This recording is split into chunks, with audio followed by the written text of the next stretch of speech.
मजा आ रहा है ना इस जंगल में आकर। वैसे काम्या, तुम तो यहाँ कई बार आई होगी ना। आफ्टर ऑल तुम्हारे पापा इस जंगल के ऑफिसर जो है, और मैंने सुना है तुम लोगों को तो यहाँ रहने के लिए गेस्ट हाउस भी मिलते हैं। यार मेरे डैड यहाँ के फॉरेस्ट ऑफिसर जरूर है, पर मैं हार्डली यहाँ 1 या 2 बार आई हूँ। काम्या, तुम्हारे पापा भी यहाँ होते तो कितना मजा आता। Yes mom, I am seriously missing dad. अरे डोंट वरी काम्या, हम तो फ्रेंड्स तो यहाँ एक साथ है ना। हाँ। इस जंगल में सब कुछ देखने लायक है। जंगली जानवर, जंगली पेड़ पौधा, जड़ी बूटियाँ, यहाँ तक कि जंगली आदमी, शिकारा। ये जंगली आदमी जैसा भी कुछ होता है क्या?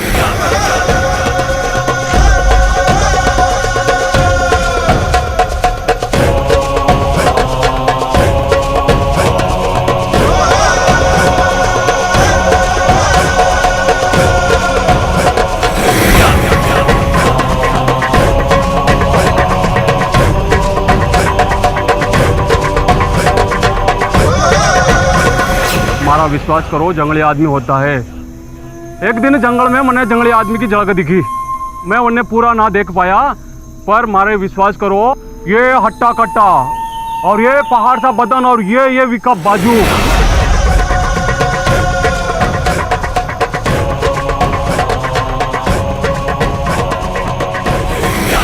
साहब, गलती से कहीं आप उनके सामने ना आ जाइयो।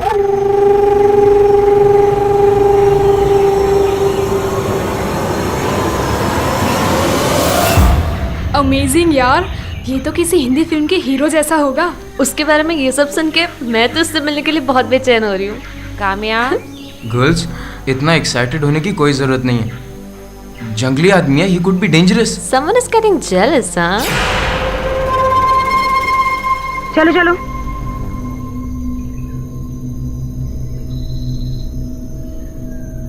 हे, आई लव यू।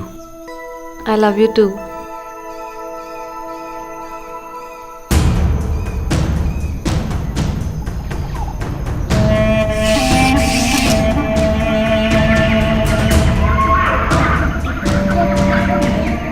यो जंगल का सेंटर से और इससे आगे जंगली जानवरों का खतरा से।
काम्या, बाहर आओ ना, नाइट वॉक के लिए चलते हैं।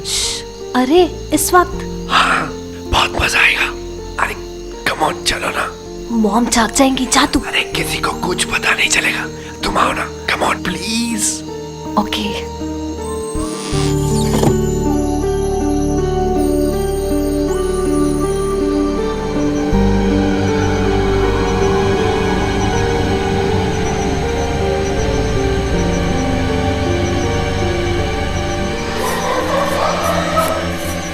कितना रोमांटिक लग रहा है ना, जंगल में नाइट वॉक करना।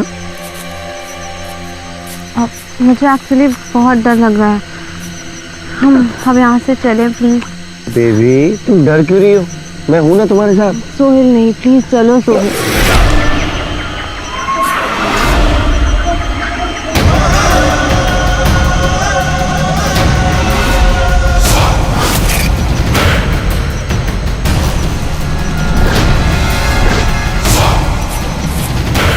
क्या देख रहे हैं ऐसे? चले यहाँ से। सोहेल, समझ नहीं आ रहा तेरे को? चले यहाँ से। अच्छा, तू ऐसे नहीं मानेगा।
काव्या क्या हो गया तुझे?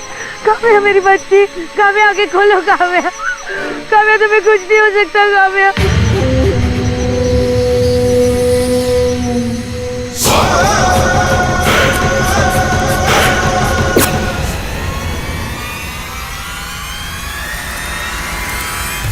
जंगल में घूमने आए हुए ग्रुप की एक लड़की काम्या को मार डाला। किसी जंगली जानवर ने नहीं, बल्कि इसी जंगल में रहने वाले जंगली मानव चिकारा ने। अब वो पुलिस की गिरफ्त में है। वो देखिए। चल लेके चलो।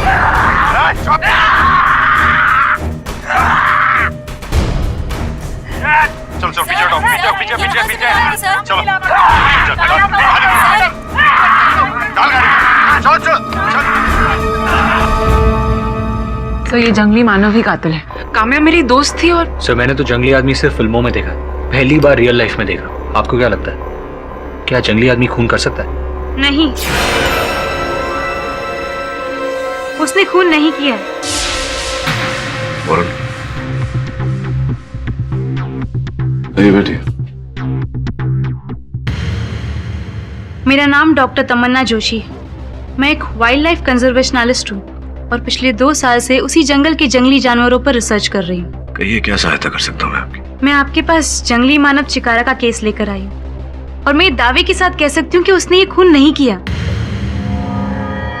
इतना विश्वास इसे कैसे कह सकती है? एक दिन मैं अकेली जंगल के रहस्यों की जानकारी लेते हुए आगे निकल गई।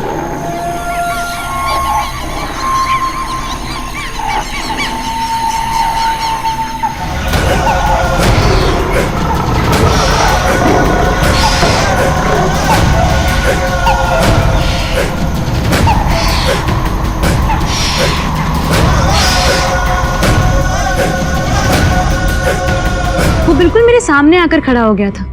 उसे देखकर मैं बहुत घबरा गई थी, पर उसने मुझे जरा भी नुकसान नहीं पहुंचाया।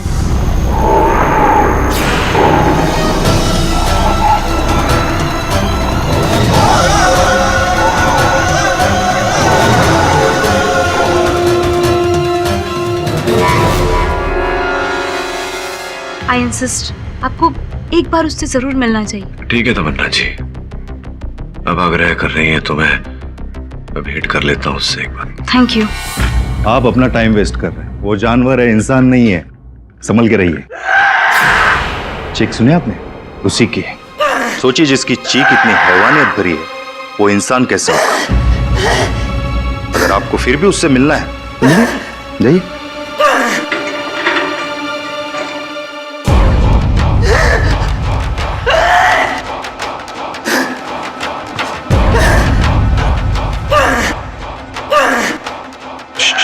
शांत हो, शांत हो।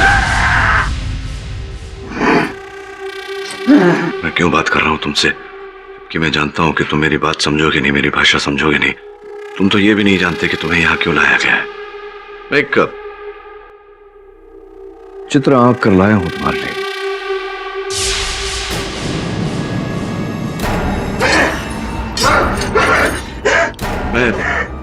मैं जानता हूं तुम निर्दोष हो। मैं बचाऊंगा तुम्हें। अब मेरी बात ध्यान से सुनो। जब तक ये मैटर सॉल्व नहीं हो जाता ना, मुझसे मिलना तो दूर, तुम मुझे फोन भी नहीं करोगे, समझे?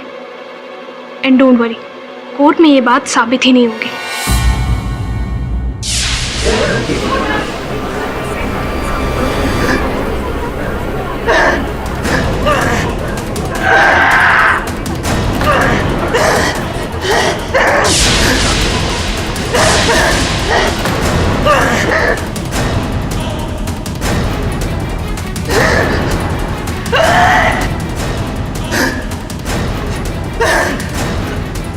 इंस्पेक्टर सुनो,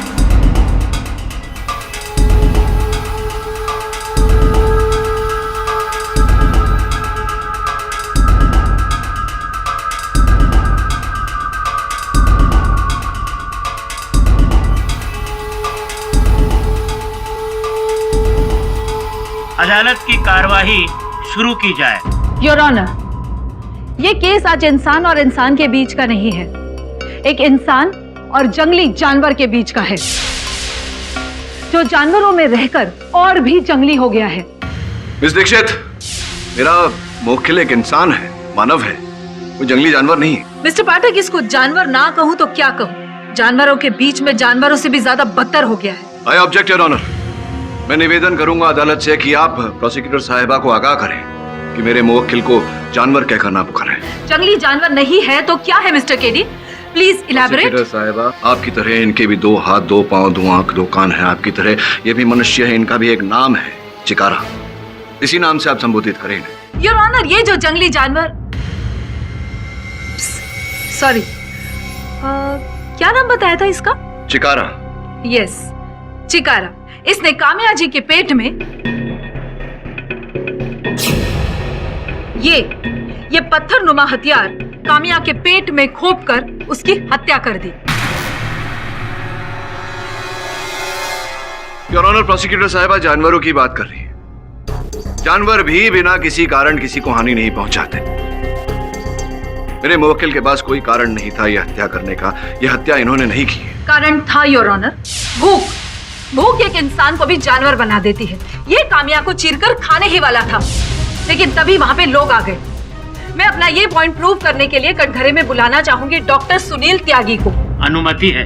डॉक्टर सुनील त्यागी, आपने चिकारा की जांच की है, आपने उसमें क्या पाया? Please elaborate. योर ऑनर, ये इंसान शारीरिक संरचना के आधार पर एक इंसानी जीव है, लेकिन मानसिक तौर पर यह एक जंगली जानवर की तरह है। इसने जंगल में जन्म लिया था और उसका पालन पोषण भी जंगल में हुआ था, इसलिए स्वाभाविक तौर पर यह जानवरों की तरह ही सोचता है।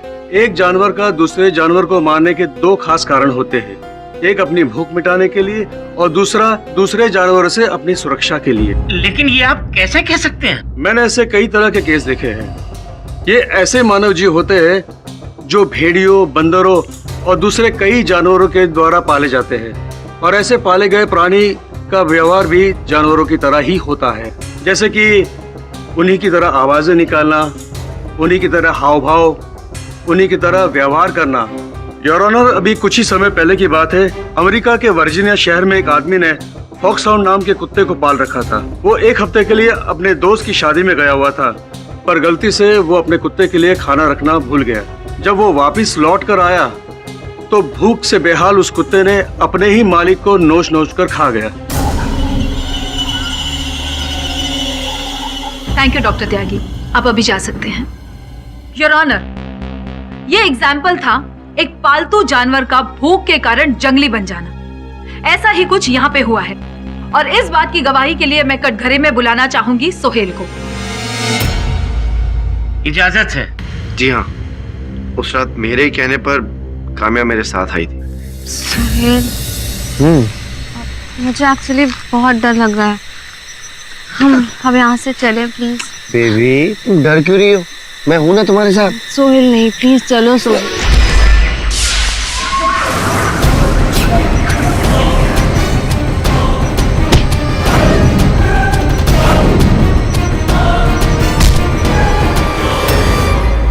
सोहेल के बेहोश होने के बाद चिकारा ने काम्या के पेट में चाकू खोप दिया और उसके पेट को चीरकर चिकारा खाने ही वाला था। उतने में वहां पे लोग आ गए काम्या की चीख सुनकर। मैं अपनी इस बात की पुष्टि के लिए अपने अगले गवाह, उसी जंगल के जंगल कर्मी रूप सिंह को कटघरे में बुलाने की इजाजत चाहती हूँ। इजाजत है।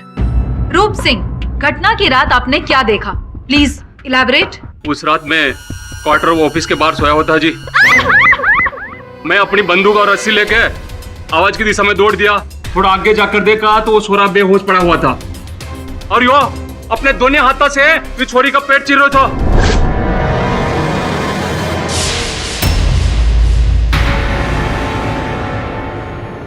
योर ऑनर, रूप सिंह की गवाही से यह साबित होता है कि काम्या का खून इस जंगली मानव चिकारा नहीं किया है। योर ऑनर, चिकारा ये हत्या नहीं कर सकता। इसी बात की पुष्टि करने के लिए मैं जंगल की एक शोधकर्ता मिस तमन्ना जोशी को कटघरे में बुलाने की अनुमति चाहता हूँ। इजाजत है। तमन्ना जी, कृपया अदालत को बताइए कि आप चिकारा के बारे में क्या जानती हैं। योर ऑनर, मैं इस जंगल में 2 साल से ज्यादा समय बिता चुकी हूँ। इस जंगल के हर एक जानवर से वाकिफ हूँ मैं, खास तौर पे चिकारा। चिकारा वही करता है जो इसे सिखाया जाता है। इसके खाने में मीट नहीं फल और कच्ची सब्जियां हैं।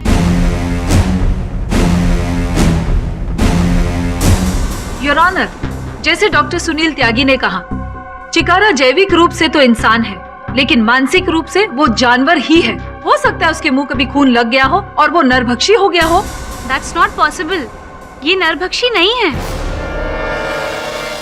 एक इंसान का जो पाचन तंत्र होता है वो जानवरों से बहुत अलग होता है, और अगर ये कच्चा मांस खाने के काम ना आए तो फिर इसे इसका स्वाद या इसे पचाने की क्षमता कभी भी हासिल नहीं कर सकता। तो चिकारा के साथ आपका कोई व्यक्तिगत अनुभव हो तो उसके बारे में बताइए। एक बार मैं घने जंगल में अकेली चली गई थी और मेरे सामने चिकारा आ गया था।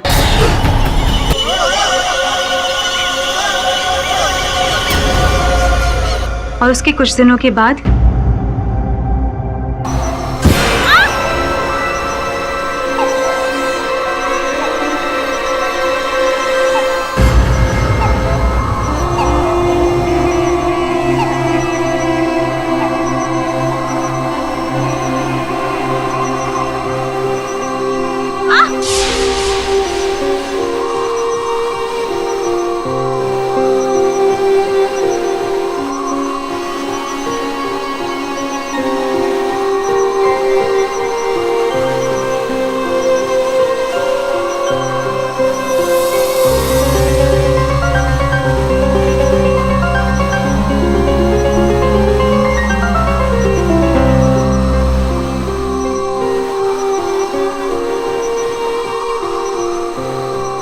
किसने मेरी मदद की है योर ऑनर? ये किसी की जान कैसे ले सकता है? योर ऑनर, तमन्ना जी की बातों से सिद्ध हो जाता है कि मेरा मुवक्किल चिकारा कोई आदमखोर, कोई नरभक्षी नहीं है। मुझे पूरा विश्वास है योर ऑनर कि यह हत्या किसी और मनुष्य ने की है। योर ऑनर, ये काम किसी और इंसान का नहीं है, ये काम चिकारा का ही है। और इस बात को साबित करने के लिए मैं काम्या की माँ अंजलि भार्गव को कटघरे में बुलाने की इजाजत चाहती हूँ। इजाजत है। किसी ने मारा मेरी काम्या को, इसे जिंदा मत छोड़िए, इसे फांसी दे दीजिए। इसी ने मारे मेरी काम्या को। अंजलि जी, शांत हो जाइए। आप प्लीज प्लीज अदालत को बताएंगे उस रात क्या हुआ था। उस रात हम लोग सो रहे थे, तभी मैंने अचानक एक चीख की आवाज सुनी।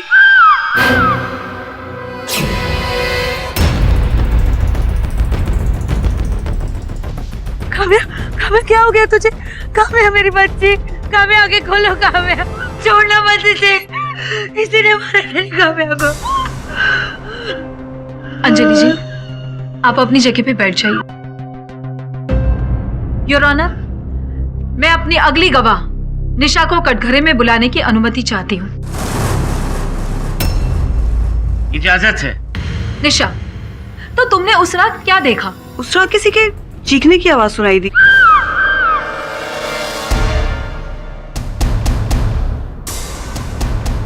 इसके बाद आपका क्या कहना है मिस्टर पाठक? एक्सक्यूज मी, अब क्या कर रही थी आधी रात को? आप कहाँ थी? क्या कर रही थी आप? जब मैंने सोहेल और काम्या को एक साथ इतनी रात बाहर जाते देखा तो मुझे थोड़ी जिज्ञासा हुई, इसलिए मैंने उनको फॉलो किया।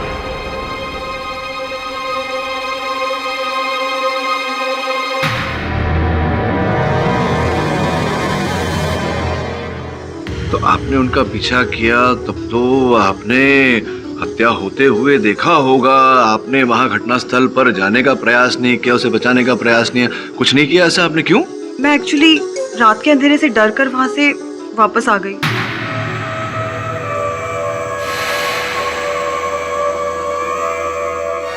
मुझे ऐसा लग रहा है कि आप आधे रास्ते से नहीं लौटी थी, आप पीछा करती गई दोनों का।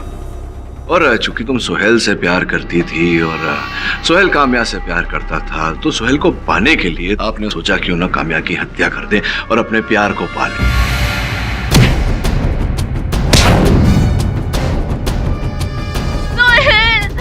क्या हुआ तुम्हें?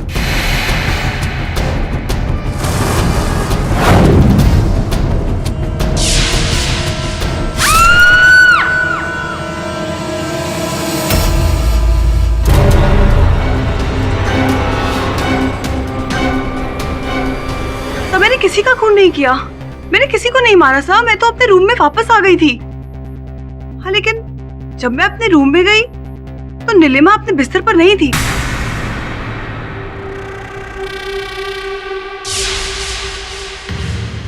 योर ऑनर, आपकी अनुमति हो तो मैं नीलिमा जी को बुलाकर पूछना चाहता हूँ कि वो अपने बिस्तर पर क्यों नहीं थी। इजाजत है।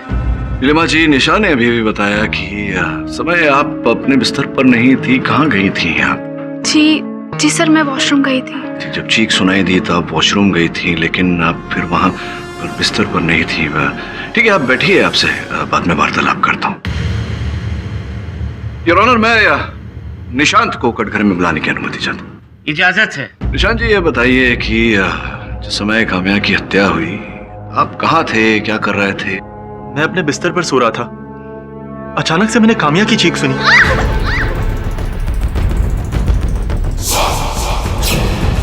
इसी जंगली ने मेरी दोस्त का खून किया। जज साहब, अभी कुछ कहने के लिए, सुनने के लिए बचा है मिस्टर पाठक? बहुत कुछ बाकी है कहने सुनने के लिए, आप बैठिए ना।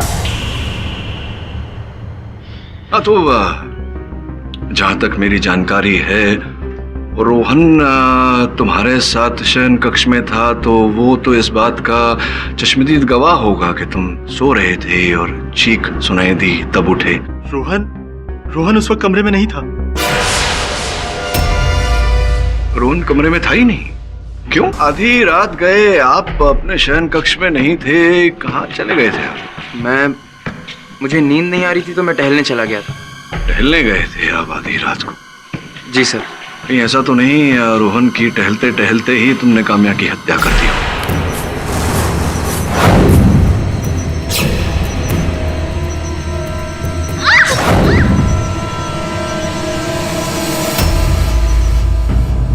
लेकिन काम्या को मारने का कोई मकसद ही नहीं था रोहन के पास।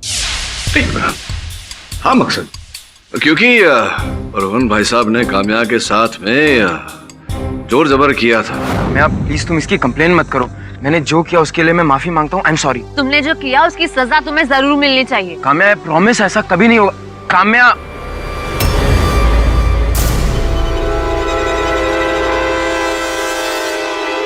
और काम्या ने इस बात की रिपोर्ट इनके प्रिंसिपल से की थी, जिसके कारण इन्हें कुछ महीनों के लिए कॉलेज से बाहर किया गया था। योर ऑनर, केवल इतना ही नहीं, लड़कियों को छेड़ने के लिए भाई साहब ने 2 दिन सलाखों के पीछे भी बिताए हैं। हो सकता है काम्या ने जो इनके विरुद्ध किया उसी का प्रतिशोध लेने के लिए इन्होंने काम्या की हत्या की। मैं सही कह रहा हूँ जो कह रहा हूँ? ये सच है कि मैं 2 दिन के लिए हवालात में था और मैंने काम्या के साथ जबरदस्ती करने की कोशिश की थी, लेकिन मैंने उसे मारा नहीं है सर। एक्चुअली मैं ये कहना नहीं चाहता था। मैं और नीलिमा एक दूसरे से प्यार करते हैं और उस रात हम दोनों साथ थे बाहर। मैं उससे बदला लेना चाहता था, लेकिन तभी मुझे पता चला कि काम्या की दोस्ती सोहेल से हो गई है और वो दोनों एक दूसरे से प्यार करते हैं। दोस्ती के लिए मैं सब कुछ भूल गया और काम्या ने भी मुझे माफ कर दिया सर। इसी आदमी ने उसे मारा, इसी जंगली आदमी ने उसे मारा है। आप मेरी बात का यकीन क्यों नहीं कर रहे? यही है हत्यारा। इसी ने मारा मेरी काम्या को। I'll kill you. I'll kill you. मारी तूने मेरी काम्या को मारा है। तूने मारा मेरी काम्या को। Order, order.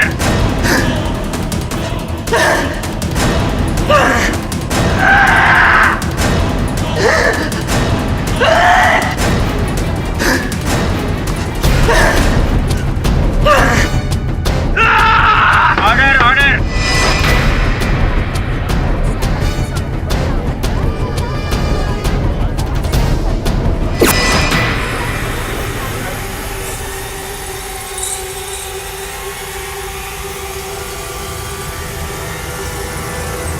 The court is adjourned for the day.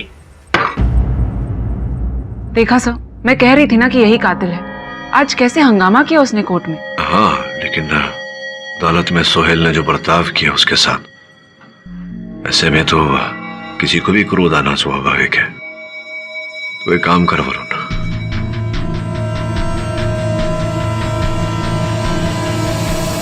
देखा, न तुम पर शक आया और न मुझ पर। अब बस बैठकर देखते जाओ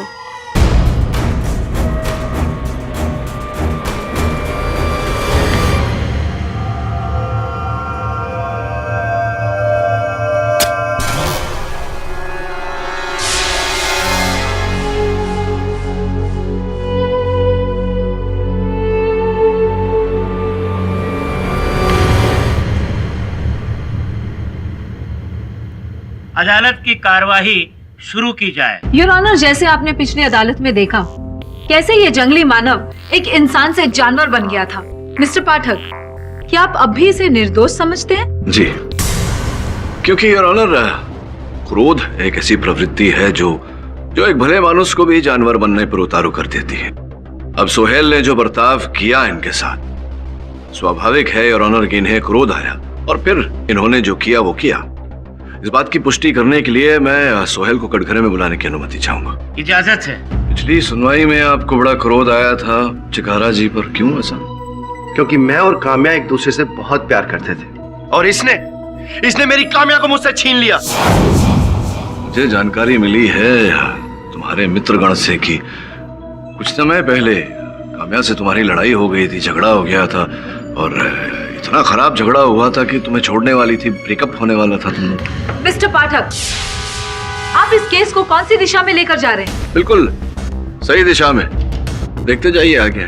योर ऑनर, खून चिकारा नहीं किया है। मिस्टर पाठक, पता नहीं क्यों गवाहों पर इल्जाम लगाकर केस को बढ़ाना चाहते हैं। चिकारा ने काम्या को मारा ही नहीं, उसे चीरकर खाने भी वाला था। योर ऑनर, सर्वप्रथम तो मैं इस बात को स्पष्ट कर दूं कि जिस समय चिकारा काम्या की पेट पर हाथ रखकर पाया गया था, वो उसके पेट को चीरने की नहीं बल्कि उसके पेट से बहते लहू को रोकने का प्रयास कर रहा है।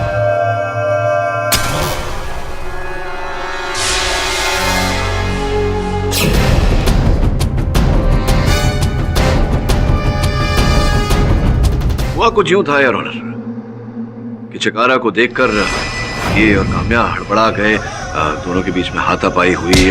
चिकारा ने इन्हें धक्का मारा, ये गिर गए। इन्होंने नाटक किया योर ऑनर बेहोश होने का, ये वास्तविकता में बेहोश नहीं थे। काम्या को रोता हुआ देखकर चिकारा डर गया, वहां से भाग गया और फिर ये भाई साहब जो नाटक कर रहे थे ये उठे।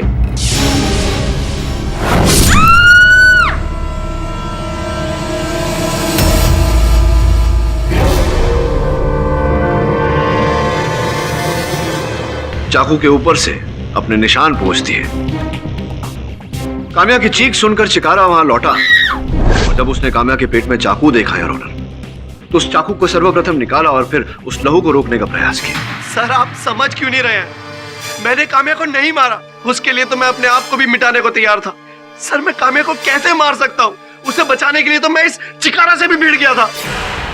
अच्छा, उसे बचाने के लिए तुम चिकारा से भिड़ गए थे। मुझे क्यों लग रहा है कि तुम काम्या को मारने के लिए तुमने ये सब किया। अगर तुम उसे बचाना चाहते थे तो चिकारा को देखकर तुम, संभव है कि वहां उपस्थित जो सुरक्षा कर्मी है जंगल में वो तुम्हारी सहायता करते, लेकिन तुमने ऐसा नहीं किया।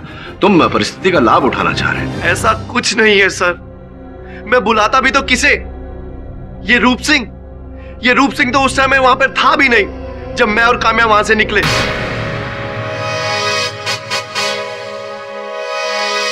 ये रूप सिंह, ये वहां पर होता भी तब भी ना बचाता, क्योंकि काम्या की मौत से कुछ घंटों पहले ही रूप सिंह और काम्या के बीच में कहासुनी हो गई थी।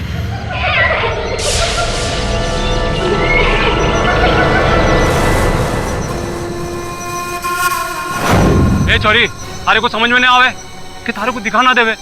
हमने कितनी बार बोलियो कि अनिसू आगे जंगली जानवर को खतरों से, तो भी तू अंदर मरण खातर जा रही से। तुम्हारी हिम्मत कैसे है मुझसे इस तरह बात करने की, मेरा हाथ पकड़ने की? भूलो मत, मेरे डैड यहाँ के फॉरेस्ट ऑफिसर है और तुम एक मामूली से फॉरेस्ट गार्ड। अपनी औकात में रहो, समझे?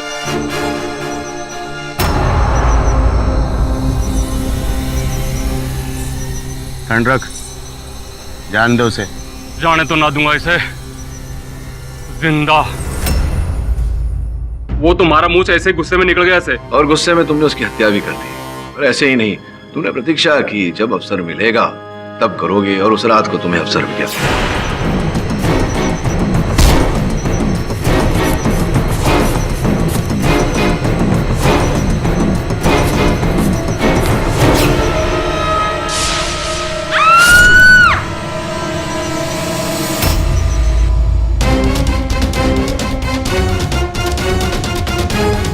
और इस प्रकार से तुमने एक निर्दोष व्यक्ति को हत्यारा बना दिया। वकील साहब, आप हमारे पे गलत इल्जाम लगाने की कोशिश कर रहे हैं। जज साहब, हमारे पे विश्वास करो, मैं काम्या का खून ना किया से। काम्या का खून आज चिकारा ने किया है। योर ऑनर, मिस्टर पाठक रूप सिंह पर गलत इल्जाम लगा रहे हैं। उनके पास रूप सिंह के खिलाफ कोई सबूत नहीं है, जबकि चिकारा के खिलाफ बहुत सारे सबूत हैं। इसे खून करते हुए ना सिर्फ रूप सिंह ने देखा था, लेकिन ग्रुप के सारे लोगों ने देखा है। सारे सबूत और सारे गवाह चिकारा के खिलाफ है। फिर क्यों इस केस को बेवजह बढ़ाया जा रहा है? मैं केस को बेवजह नहीं बढ़ा रहा हूं। मैं केवल एक व्यक्ति जो बोल नहीं पाता, इतना भी नहीं बोल पाता कि वो निर्दोष है, उसे बचाने का प्रयास कर रहा हूं, जबकि हत्यारा तो रूप सिंह है। वकील साहब, मैंने कितनी बार बोल दिया कि मैंने खून ना किया से मतलब ना किया। तो क्या ये सत्य नहीं है कि तुम जंगल में अवैध रूप से तस्करी का काम करते हो? वो क्या बोले ऐसे थे? नहीं, ये मैं नहीं कह रहा, हमारा भागीदार ईश्वर चंद, उसने बताया हमें। पुलिस ने उसे पकड़ा है सप्लाई करते हुए, और उसने माना है इस बात को कि तुम्हारे साथ मिलकर तुम दोनों उस जंगल से जानवरों के खाल, पेड़ इत्यादि इन सब चीजों की तस्करी करते हो। यो बात सही से, पर मैंने कामिया का खून ना किया से। मारा विश्वास करो कि मैं एक डील करन खातर जा रहे से मारे को बंदरों के चीखने की आवाज सुनाई दी। क्या कहा तुमने? बंदरों के चीखने की आवाज सुनी? जी सर, आप एग्जैक्टली क्या एक्सप्लेन करना चाहते हैं रूप सिंह की मदद से? सुने ना, जंगल में सारे पशुओं में बंदर जाति ही एक जाति है जो मनुष्य के सबसे निकट है। ऐसा कहते हैं कि बंदरों की भाषा में 100 से अधिक शब्द का उपयोग होता है। सर, यू मीन आप उनसे कम्युनिकेट करेंगे? नहीं, सुने ना, मैं उनसे बात नहीं करने वाला। जानकारी के लिए बता दूं कि ये जो बंदर की जाति है इस जंगल में, ये अमेरिकी बंदर है, दियाना। बहुत ही चतुर जाति है। जो आवाजें उन्होंने की थी जब हत्या हो रही थी, उन आवाजों द्वारा विशेषज्ञ से पढ़वा कर मैं हत्यारे तक पहुंचने का प्रयास करूंगा। रूप सिंह, मैं तुम्हें कुछ बंदरों की आवाज सुनाता हूं। मुझे बताने का प्रयास करो कि उस दिन किस प्रकार की आवाज सुनी थी तुमने। जी वकील साहब, मैं छोटे से बड़ा जंगल में हुआ हूँ और ऐसी छोटी मोटी आवाज मैं भी निकाल सकूं। ना, ये आवाज ना से। ये ना ये भी ना।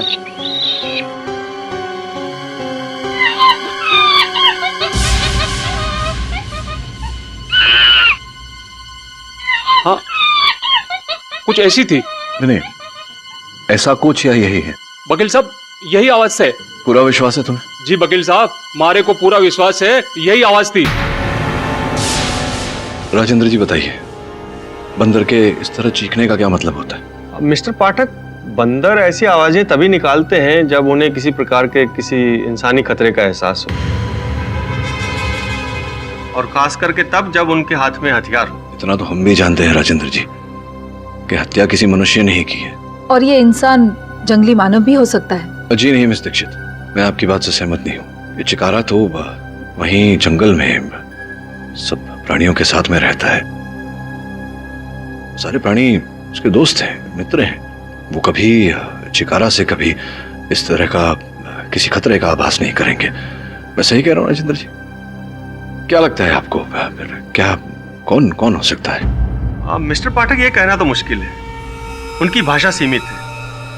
लेकिन मैं जब 2 साल माथेरान में रिसर्च कर रहा था, तब मैंने देखा था कि जब बंदर घरों में घुसकर खाने का सामान वगैरह चुराते थे और औरतें उन्हें भगाने के लिए किसी प्रकार की वस्तु जैसे कि बेलन, डंडा इत्यादि का इस्तेमाल करती थी, तब बंदर ऐसी ही आवाजें निकालते थे। आप कहने का तात्पर्य ये है कि संभवतः कोई महिला थी जिसने हत्या की है? शायद मिस्टर पाठक, क्योंकि मेरी ये थ्योरी थोड़ी साइंस और थोड़ी अनुभव पर आधारित है। हाँ तो केडी, अब तुम ये कैसे साबित करोगे कि वो कातिल औरत कौन थी? अगर आप मुझे 2 दिन का समय दें तो मैं हर रूप से प्रयास करूंगा कि ये प्रमाणित कर सकूं।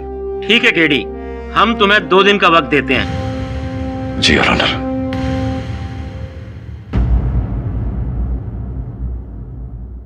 आगे की कार्यवाही शुरू की जाए।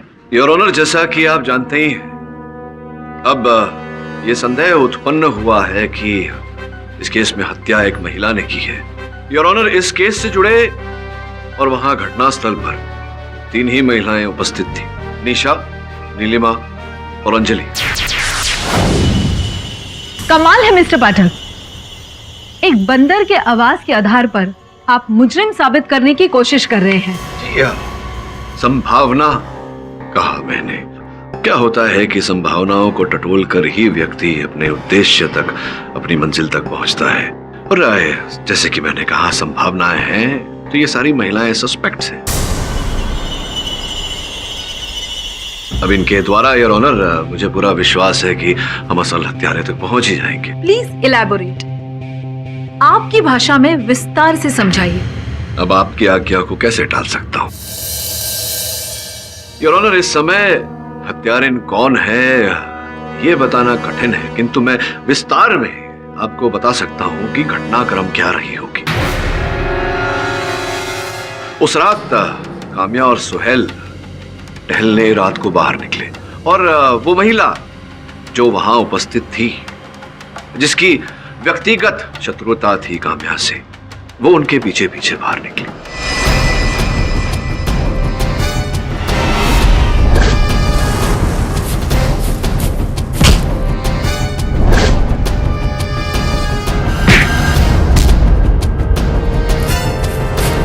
जिसके पश्चात योर ऑनर उस महिला ने ये जो हथियार था चिकारा का, जो वहां गिर गया था, उसका उपयोग करके काम्या की हत्या की और फिर जाकर के जंगलों में छिप गई। चीख सुनने के बाद जब लोग वहां पहुंचे तो फिर वो उन लोगों में शामिल हो गई। ओह, वहां कहीं सीसीटीवी कैमरा था क्या? नहीं ना? तो आप इतने यकीन से कैसे कह सकते हैं कि वो औरत खून करके फिर जंगलों में जाकर छुप गई? आप अपनी इस थियोरी को कैसे एक्सप्लेन करेंगे? देखिए, क्या तकलीफ है, नए युग में यही कष्ट है। नवीन तकनीक पर हम इतना निर्भर करते हैं कि पुराने ज्ञान का हम उपयोग नहीं करते। योर ऑनर, आपकी आज्ञा हो तो मैं अंजलि जी को कटघरे में बुलाने की अनुमति चाहता हूँ। इजाजत है। दाहिना हाथ दिखाइए, ये वाला राइट हैंड। अब अरे रे रे रे रे, कैसे हो गया ये रैश तो मैंने आज सुबह ही नोटिस किया। अच्छा, आज सुबह ही नोटिस किया आपने। जहां तक का मुझे जानकारी प्राप्त हुई है, मेरे सहायकों ने मुझे जानकारी दी है कि जिस जंगल में आप ठहरी थी, जहां ये घटना घटी, उस जंगल में कुछ ऐसे पौधे हैं जिनके स्पर्श से त्वचा रोग होता है। इसका अर्थ ये भी होता है कि आप जंगल में छिपी थी। छोड़िए, उस पर आएंगे। ये बताइए, आप हियरिंग एड पहनती हैं क्या? हियरिंग एड पहनती हैं आप? हियरिंग एड पहनती हैं आप? हाँ, यही पूछ रहा था मैं। हियरिंग एड पहनती हैं आप? राइट, देखो। Objection my lord. Your honour, इस तरह टूकती रहेंगी मिस दीक्षित तो सत्य तक कैसे पहुंचेंगे? Objection over ruled. धन्यवाद। मिसेस अंजलि भार्गव, आप कृपया अपना हियरिंग एड निकालकर मिस्टर पाठक को दे दीजिए। न्यायाधीश महोदय ने कहा है, अब तो देना पड़ेगा। धन्यवाद। योर ऑनर, मैं चाहूंगा कि इस समय अंजलि जी हमें ये बताएं कि इन्होंने किस रंग की कमीज पहनी है। ये लगा लीजिए सर।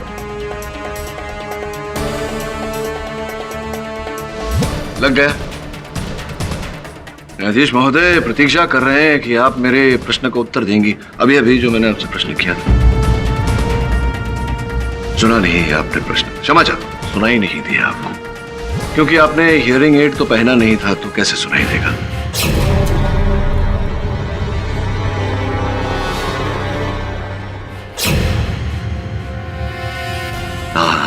और जो जिस कक्ष में आप ठहरी थी उस रात घटनास्थल पर, वो आपका कक्ष तो एकदम अंत में जाकर था, लास्ट वाला। ये बात बताइए कि आप तो सो रही थी उस समय, तो हियरिंग एड निकाल कर सो रही थी। जिस प्रकार से आपने अभी हियरिंग एड निकाला था और 6 फुट की दूरी से किया गया प्रश्न आपने सुना नहीं, तो हियरिंग एड के बिना आपने उस कक्ष में काम्या की चीखने की आवाज कैसे सुन ली? सुन ली तो सुन ली, सब लोगों ने सुनी और रास्ता ढूंढते घटनास्थल तक पहुंचे, किंतु आपने तो अंधेरे में अचूक अनुमान लगा लिया कि घटनास्थल कहां होंगी और तुरंत वहां पहुंच गई। ऐसा कैसे? सत्य ये है कि आप ही थी जो सुहेल और काम्या का पीछा करते करते जंगल गई थी, और जब आपने देखा कि दोनों में झड़प हुई और चिकारा का ये हथियार वहां गिर गया, आपने उस अवसर का लाभ उठाया और काम्या की हत्या की। देखिए, अब तक तो आप झूठ ही बोलती आई हैं, हत्यारिन भी हैं आप। सच बोल दीजिए, उसके दरबार में जाएंगी तो थोड़ा बहुत रहम तो करेंगे। हाँ, मैंने ही मारा है काम्या को।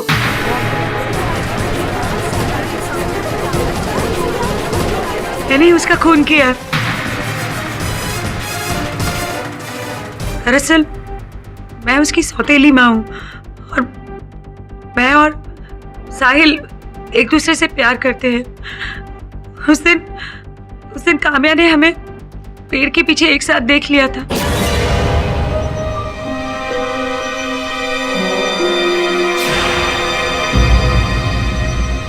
काम्या? साहिल, काम्या ने हमें देख लिया है और उसके हाथ में कैमरा भी था। वो लड़की जरूर कुछ ना कुछ प्रॉब्लम क्रिएट करेगी। तुम जाओ, मैं उससे बात करके आती हूँ। काम्या रुको। काम्या रुको। काम्या सुनो, तुम जो सोच रहे हो ऐसा बिल्कुल भी नहीं है। हम लोग तो बस कल की प्लानिंग कर रहे थे। इस तरह सुनसान जगह में गले लगकर आप दोनों कल की प्लानिंग कर रहे थे। आप मुझे बेवकूफ नहीं बना सकते मॉम। आपने पापा को जितना बेवकूफ बनाया था बना लिया। आपकी सच्चाई इस कैमरे में रिकॉर्ड है। इसीलिए मैं काम्या के कमरे में गई।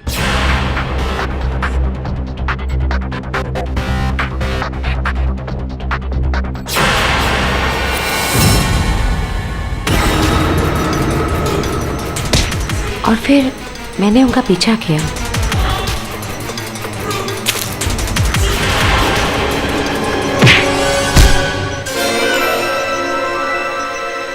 सोहेल उठो, सोहेल उठो ना, सोहेल प्लीज, सोहेल।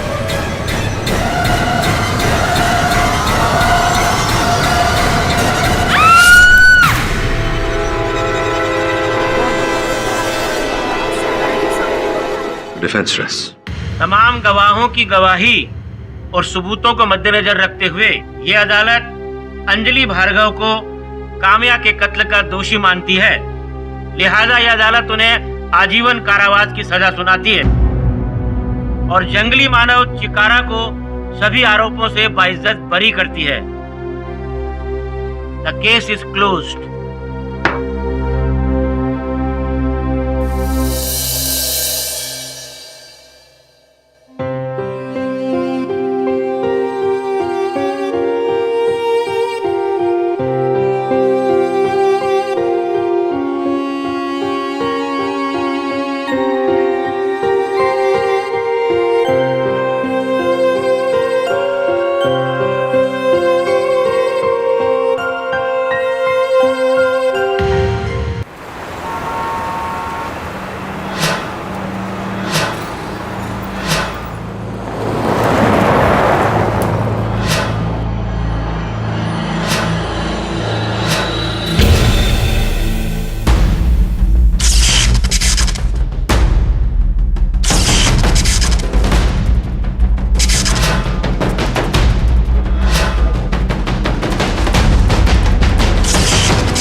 देखिए, मैं आपसे रिक्वेस्ट कर रही हूँ, आप अभी उनसे नहीं मिल सकते। मेरा केडी सर से मिलना बहुत जरूरी है। KD sir. सर मैंने केडी सर, क्या हो? बस आप ही मुझे बचा सकते हैं। बैठिए। लीजिए, पानी पीजिए।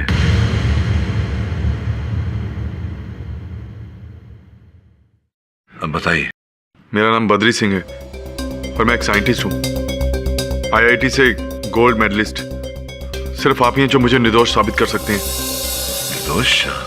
क्यों, क्या किया है आपने? मर्डर होने वाला है।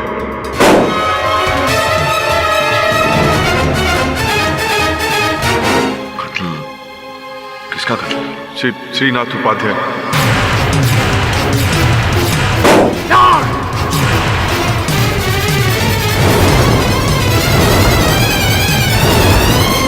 कहीं आप पद्मश्री उपाध्याय साहब की बात तो नहीं कर रहे? माइक्रोचिप डिजाइनर, फेमस वैज्ञानिक और फेमस साइंटिस्ट प्रोफेसर उपाध्याय। उनका मर्डर कल सुबह 3:47 24 जुलाई को होने वाला है। आज तो 23 तारीख है। अब इस बात को सिर्फ 8 घंटे और 11 मिनट रह गए हैं। तो आप मुझसे ये कह रहे हैं कि आप उनकी हत्या करने वाले हैं? मैं उनकी हत्या नहीं करूंगा। मैं निर्दोष हूं, मैं ऐसा कुछ नहीं करना चाहता। तो कत्ल हुआ नहीं तो तुम दोषी कैसे हो गए? क्योंकि ये बात उन्होंने खुद अपने मुंह से बोली है। प्रोफेसर साहब की हत्या होने वाली है। सर्वप्रथम उन्हें ये कैसे पता और उन्होंने आपको ये बात बताई कि उनकी हत्या होने वाली है? जैसा कि हम सब जानते हैं, उपाध्याय जी ना सिर्फ एक केवल परम ज्ञानी है बल्कि एक बहुत बड़े वैज्ञानिक भी हैं। उन्होंने कहा कि मैं उनका मर्डर करूंगा और कल मुझे पुलिस अरेस्ट कर लेगी। प्रत्यक्ष को प्रमाण की आवश्यकता नहीं होती। क्या लगता है आपको प्रोफेसर साहब का कहना सही होगा? बिल्कुल सर। जैसे हाइड्रोजन के 2 भाग और ऑक्सीजन का 1 भाग मिलकर पानी बनते हैं, वैसे ही प्रोफेसर की बात 16 आने सच होगी। नहीं, तो फिर आप मेरे पास क्यों आए? हत्या हुई नहीं है, आप हत्यारे हैं नहीं, हत्या करना चाहते नहीं, तो फिर इसमें दोषी और निर्दोष होने का प्रश्न ही कहाँ उठता है? पुलिस के पास चले जाइए। ये काम सिर्फ आप ही कर सकते हैं और कोई नहीं। आप मेरे लिए एक भगवान के समान हैं। बहुत उम्मीद के साथ आपके पास आया हूं। आप ही मुझे बचा सकते हैं।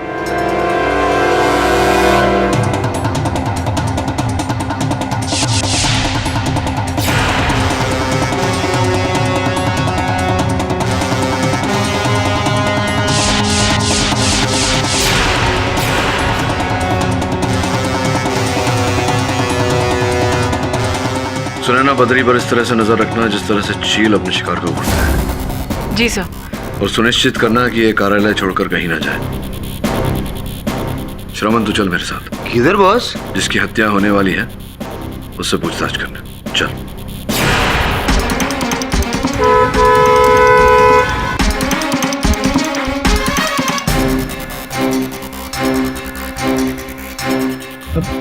कहीं देखा है आपको? देखा रहेगा। अपन मोबाइल सीरीज बहुत फेमस है, टीवी पे दिखाते हैं अपन के बारे में। चल दरवाजा खोलो। खोलता है।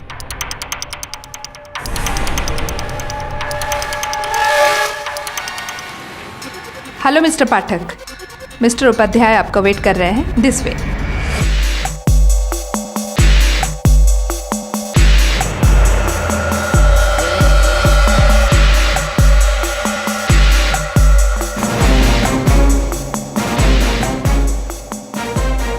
Upadhyay ji. Welcome welcome mister Pathak, the defender of the law. आइए बैठिए।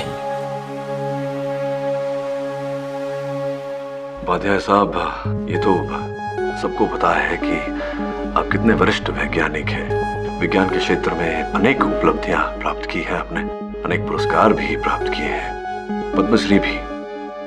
समझ में नहीं आ रहा ये बद्री सिंह आपके बारे में बुरा क्यों बोल रहा है? मेरी अवार्ड की गिनती के लिए बहुत बहुत शुक्रिया, लेकिन आप भी कुछ कम नहीं है मिस्टर केडी पाठक। लेकिन मुझे अफसोस है कि आपकी सक्सेस का 100% अब ज्यादा दिन बाकी नहीं रहेगा। मैं एक साइंटिस्ट हूं और मैं फैक्ट पर विश्वास करता हूं, और मेरा फैक्ट ये है कि आपके क्लाइंट बद्री सिंह ने मुझे मार डालने की धमकी दी।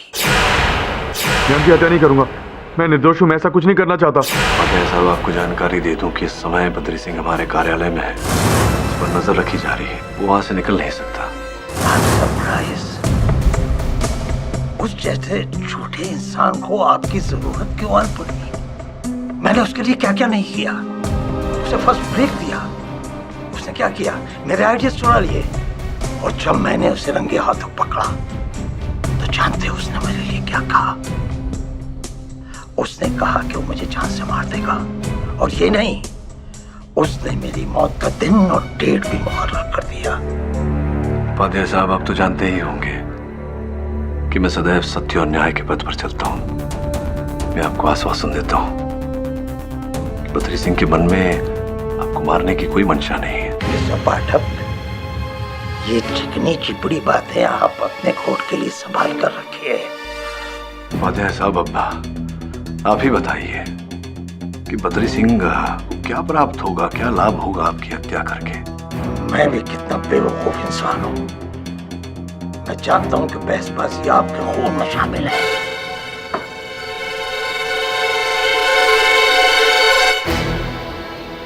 अंसल, साहब को दरवाजे के बाहर तक ले जाओ।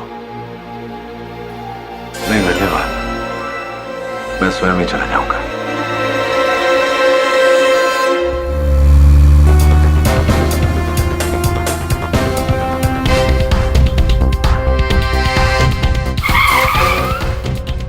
श्रवण जी बॉस। एक काम कर, तू वापस फैक्ट्री जा। जी बॉस। गार्ड से बचकर वहां कहीं चिप कर देखना और मुझे फोन करते रहना।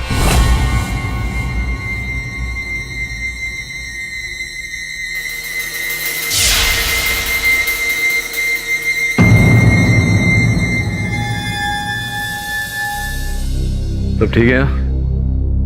जी। बद्री, मैं उपाध्याय साहब से मिला। बहुत ही दिलचस्प व्यक्ति है। तो उनको देखकर पता ही नहीं चलता कि ये आदमी कभी इतना बड़ा जीनियस रहा होगा। वैसे पिछले कुछ सालों में प्रोफेसर ने ऐसा कोई फिनोमिनल काम तो किया नहीं है जिसकी वजह से लोग उनकी तारीफों के पुल बांधे। लेकिन पिछली उनकी इन्वेंशन जितनी भी सक्सेसफुल हुई थी, बस उनका नाम कमा रखा है। इतना इंटेलिजेंट आदमी और आज उसका ये हाल, ऐसे में तो इंसान टूट ही जाएगा। और ऐसा आदमी अपनी पॉपुलैरिटी को जिंदा रखने के लिए कुछ भी कर सकता है। आई मीन अपनी जिंदगी को भी दांव पर लगा सकता है। मृत्यु का भय तो हर व्यक्ति की नींद उड़ा देता है। नहीं करी सर, हम साइंटिस्ट लोग कुछ अलग ही स्पीशीज के होते हैं। अपने एक्सपेरिमेंट्स को प्रूव करने के लिए हम अपने आप को मुसीबत में डालने से भी नहीं हटते, जान भी दांव पर लगा देते हैं। जितनी जानकारी मेरे पास है वैज्ञानिकों की, उसके अनुसार तो कई ऐसे वैज्ञानिक हैं जो दूसरों का काम, दूसरों की उपलब्धि, दूसरों के थीसिस चुराते भी हैं। वैसे आपका संकेत किस ओर है? ठीक है, मैं आपको सब विस्तार से बताता हूँ।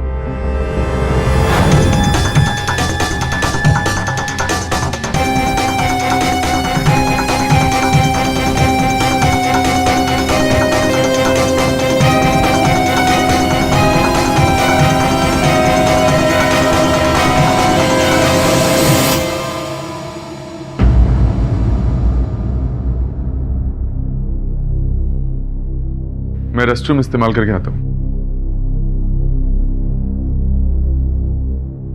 दरवाजा के आगे राइट में।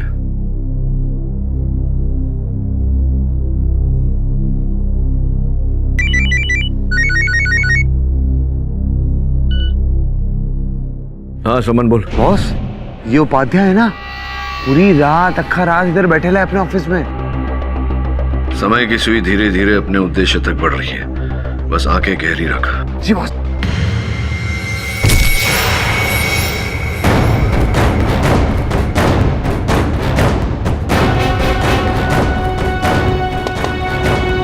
बद्री, बद्री,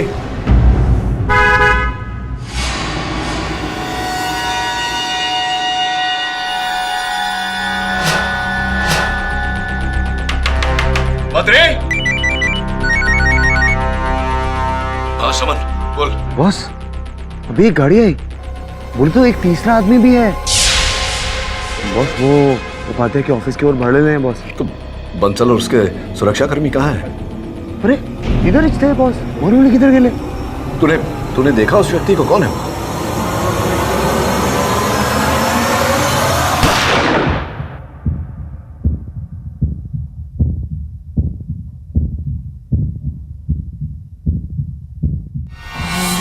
बॉस, उपाध्याय का मर्डर गोली चली बॉस।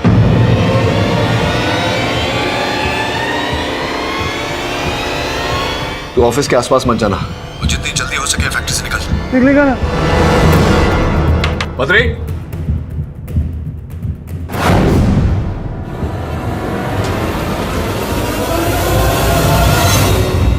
योर ऑनर, मैं आज कुछ बोलना नहीं चाहता हूँ।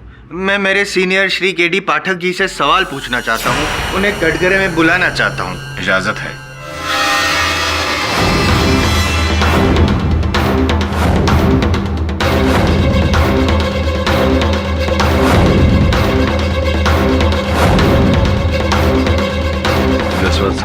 सर्वज्ञाता हैं, आपको मुझसे जानकारी प्राप्त करने की क्या आवश्यकता बढ़ गई? ये जो आपके मौकिल हैं वो कब आए थे आपके पास रिक्वेस्ट करने के लिए कि सर प्लीज मेरा केस लीजिए, डिफेंड कीजिए, व्हाटएवर? 23 तारीख सोमवार को आपके मौकिल आपके पास आए थे ये कहने के लिए कि खून होने वाला है, तो आप प्लीज एज अ एलिबाई मेरे एलिबाई बन जाइए कि जब खून हुआ था तब वो आपके सामने थे। जी, आपकी बात सत्य है। बद्री सिंह जानते थे कि हत्या का आरोप इनके सर पर लगने वाला है और ये चाहते थे कि जब आरोप इनके सर पर लगे तो इस बात की पुष्टि रहे कि उस समय, हत्या के समय, ये घटनास्थल पर नहीं मेरे कार्यालय में उपस्थित थे। तो थे, उपस्थित थे? जी, मेरे समक्ष ये थे।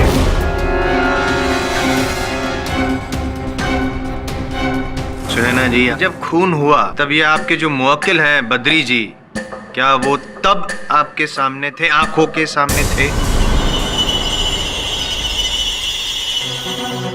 जी, हत्या होने के कुछ समय पहले वो रेस्टरूम में गए थे और वो रेस्टरूम में ही थे जब केडी सर को फोन पर पता चला कि उपाध्याय जी की मौत हो चुकी है। कितने टाइम के लिए रेस्टरूम में थे?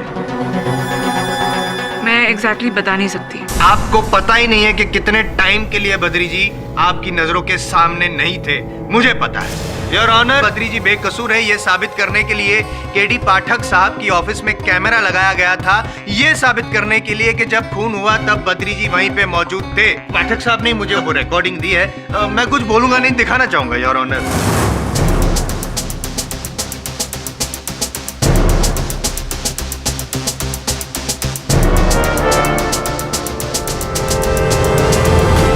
ये बद्री जी रेस्टरूम में जा रहे हैं, बाथरूम में जा रहे हैं। टाइम बता सकती है? 3:31 AM। योर ऑनर, आगे देखिए।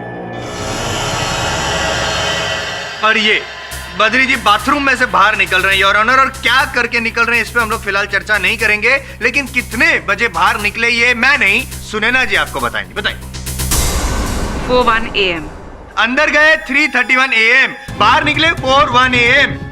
योर ऑनर, खून हुआ 3:47 AM को, यानी कि बद्री जी के पास 16 मिनट पहले थे क्राइम कमिट करने के लिए और 14 मिनट उसके बाद थे वापस बाथरूम में आने के लिए। कहां से आए? सुनैना जी से पूछते हैं। सुनैना जी, ये बताइए कि जो बाथरूम में, जिस बाथरूम में वे गए थे, वहां से इनकी जो साइंटिफिक फैक्ट्री है वो कितनी दूरी पर है? मैं बताऊं, 5 किलोमीटर। 5 किलोमीटर सुबह के 3:30 बजे, when there is no traffic your honour, 5 minute लगते हैं, मैक्सिमम 7 मिनट लगते हैं। मैंने अभी अभी बताया इनके पास 16 मिनट थे टू कमिट द क्राइम, तो उन्होंने क्या किया ये भी सुनैना जी से पूछते हैं। कैसे किया ये बताइए। जो बाथरूम में वो गए थे वहां पे खिड़की थी? नहीं पता आपको? बाथरूम में तो खिड़की होती है, आपके घर में बाथरूम नहीं है? होती है। तो उसी खिड़की का उपयोग किया श्री बद्री जी ने, बाथरूम की खिड़की में से बाहर गए, गाड़ी जो नीचे पार्क थी, गाड़ी में बैठे अपनी साइंटिफिक फैक्ट्री में गए, वहां पे जाके इन्होंने खून किया, उन्हीं गाड़ी में वापस आए, उसी जगह पे गाड़ी पार्क की, वापस खिड़की में से बाथरूम में आए, बाथरूम में से बाहर निकले और उस वक्त समय था लेकिन 4:01 AM।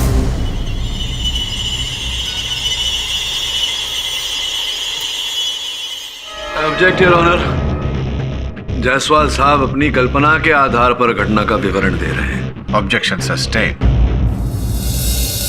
इतना तो मैं कहूंगा कि मेरा ये जो भी वर्णन काल्पनिक हो सकता है, लेकिन यहाँ पे जो दिखा है फिलहाल रिकॉर्डिंग में वो कोई मेरी कल्पना नहीं है, वो फैक्ट है। 30 मिनट के लिए बद्री जी मौजूद नहीं थे। वो कहाँ थे ना इनको पता है, ना इनको पता है, ना इनकी आंखों के सामने थे, ना इनकी आंखों के सामने थे। तो इसका मतलब ये हुआ कि यहाँ पे अभी अभी खड़े खड़े कुछ समय पहले पाठक साहब आप ही ने मुझे कहा था कि आपकी आंखों के सामने ही था। Sir, this is contempt of court. मैं रिक्वेस्ट करूंगा अदालत से कि पाठक साहब को भी गिरफ्तार किया जाए।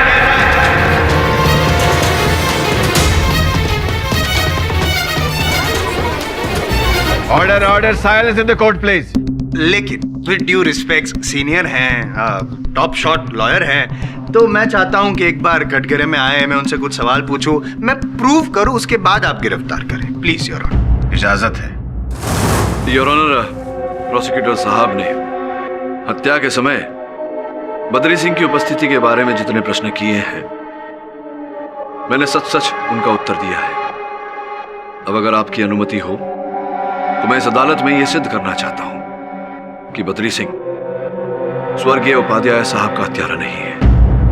Prosecution's motion denied. Mr. Pathak, you may resume your case.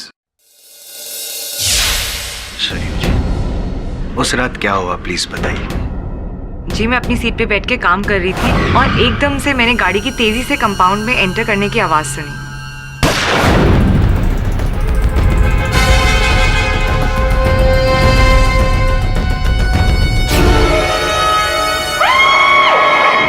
ये टोपी, ये जैकेट, क्या यही देखा था आपने? जी हाँ।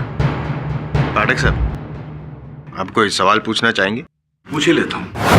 धन्यवाद।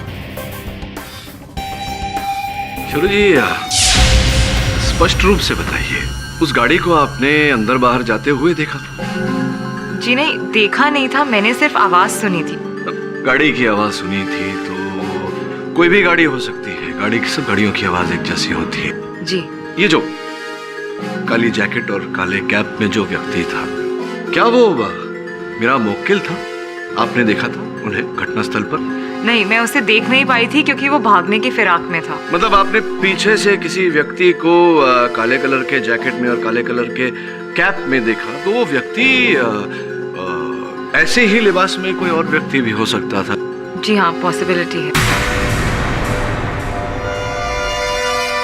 अच्छा, क्षमा चाहता हूँ, निजी प्रश्न है, ये पूछना पड़ेगा आपसे कि ऐसी जानकारी प्राप्त हुई है हमें कि आपकी माताजी ने आपकी पढ़ाई लिखाई के लिए भारी मात्रा में बैंक से लोन ली थी, अपना घर गिरवी रखकर। सत्य है ये बात? जी ये सच है कि मेरे पिताजी के गुजर जाने के बाद मेरी माँ ने दिन रात मेहनत करके मुझे और मेरी बहन को पाला पोसा।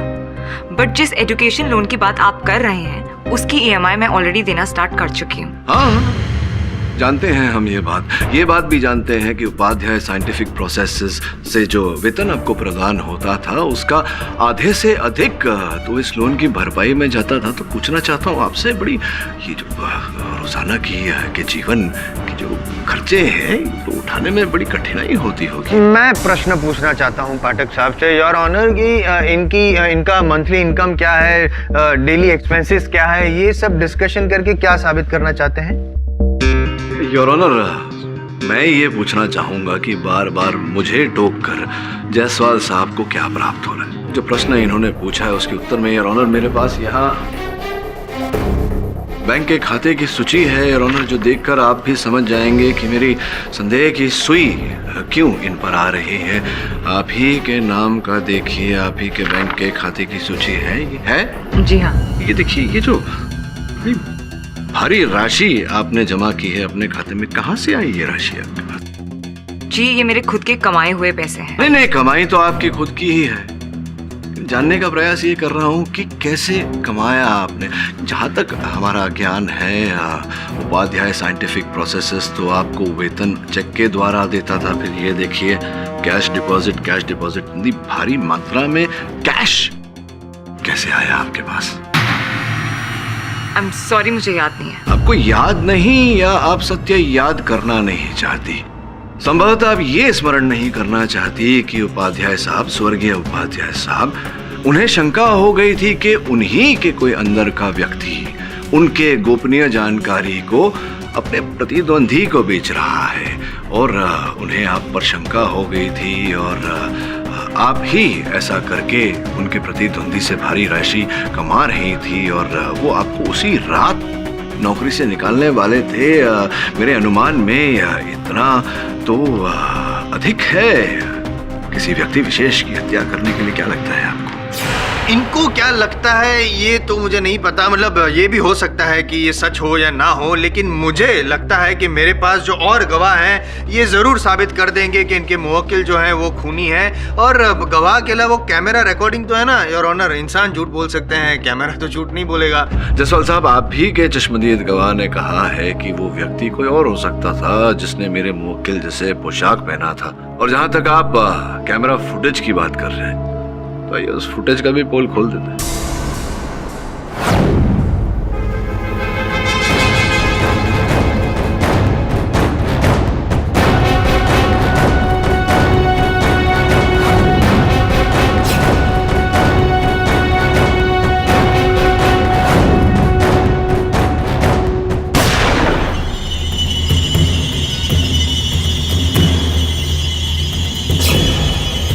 ऑनर, ये जो फुटेज हमने अभी देखा है, इसमें कोई व्यक्ति है जो काले पोशाक में है, वैसा मिलता जुलता पोशाक जैसे कि मेरे मुवक्किल ने पहना था। इस फुटेज में कहीं पर भी मेरे मुवक्किल का चेहरा पूर्ण रूप से दिखाई नहीं देता यार ऑनर। क्या पाठक साहब? हाँ जी। अगर आप मुझे बोलने की परमिशन दें तो मैं हाँ, वैसे भी आपको बोलने से कौन रोक सकता है जायसवाल साहब, बोलिए ना। करेक्ट, लेकिन फिलहाल मैं बोलूंगा नहीं योर ऑनर। मैं अपने अगले गवाह रमाकांत जोशी से कुछ बुलवाऊंगा। देखिए और बताइए कि क्या यही गाड़ी थी जो आपने फैक्ट्री में एंटर होते हुए और बाहर निकलते हुए देखी थी करीबन 3:47 AM के आसपास? Yes sir. तो गाड़ी का जो रजिस्टर नंबर है वो आपने आपकी वहाँ पे जो रजिस्टर होता है वहाँ पे नोट डाउन किया था? Yes sir. और योर ऑनर, वो रजिस्टर की कॉपी बतौर एग्जिबिट मैंने अदालत में जमा कर दी है और गाड़ी जो जिसके नाम पे रजिस्टर हुई है वो बद्री जी हैं।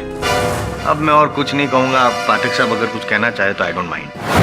अच्छा, कहना तो नहीं चाहता, केवल आपसे पूछना चाहता हूँ, उस रात को जो हिंदुस्तान और पाकिस्तान के बीच मैच हुआ था वो तो देखा ही होगा आपने। अरे हाँ सर, वो मैच मैंने मिस कर दिया।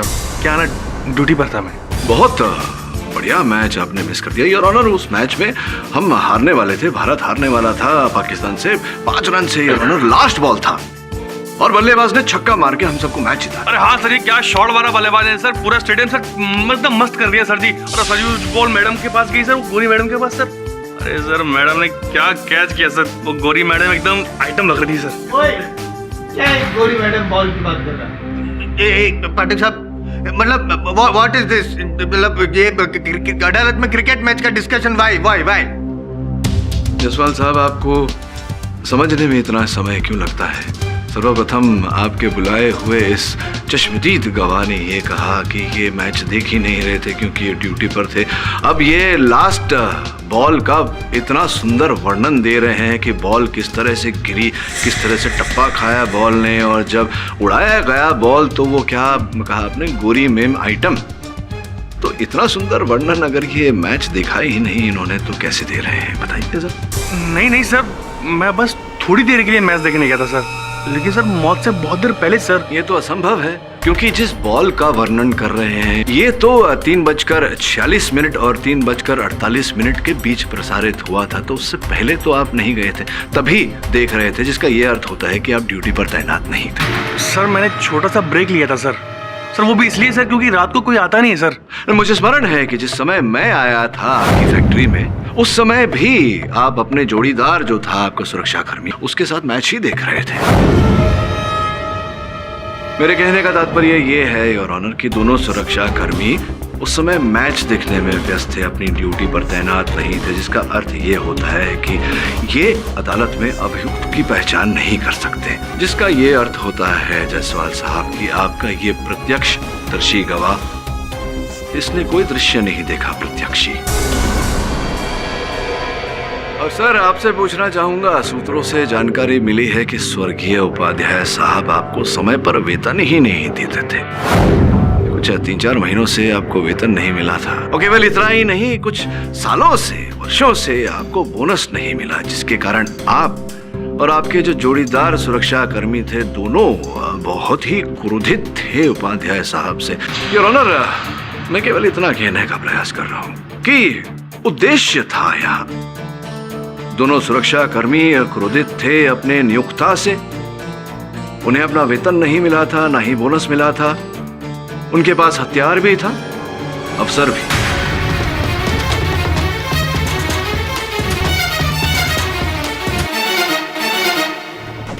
एक मिनट, सॉरी।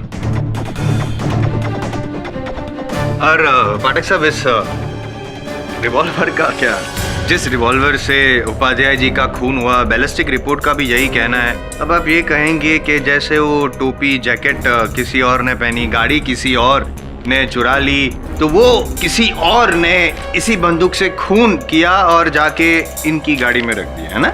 माना जायसवाल साहब कि इसी बंदूक से स्वर्गीय उपाध्याय साहब की हत्या हुई, किंतु योर ऑनर, ये बंदूक ना तो मेरे मुवक्किल की है, ना इस बंदूक पर इनकी उंगलियों के निशान है, ना जायसवाल साहब के पास कोई ऐसा प्रमाण है जिससे ये सिद्ध हो अदालत में जायसवाल साहब की इस बंदूक से गोली मेरे मुवक्किल ने चलाई है? है ना, धीरे धीरे वो भी मैं साबित करूंगा, लेकिन सबसे पहले अगर आपकी अनुमति हो तो मैं मोटिव ऑफ मर्डर सिद्ध करना चाहता हूँ। कभी यूज किए पहले? जी नहीं। पहली जॉब थी ना आपकी उपाध्याय साइंटिफिक प्रोसेसेस में? जी मुझे साइंस से जुड़ी टॉप 7 कंपनी से ऑफर था, लेकिन मैंने मिस्टर उपाध्याय जी का ऑफर स्वीकार किया। पद्मश्री श्री उपाध्याय जी के वहां पे अगर जॉब मिलता है, मतलब कौन जॉब करना नहीं चाहेगा? One of the best career move, नहीं? एग्जैक्टली।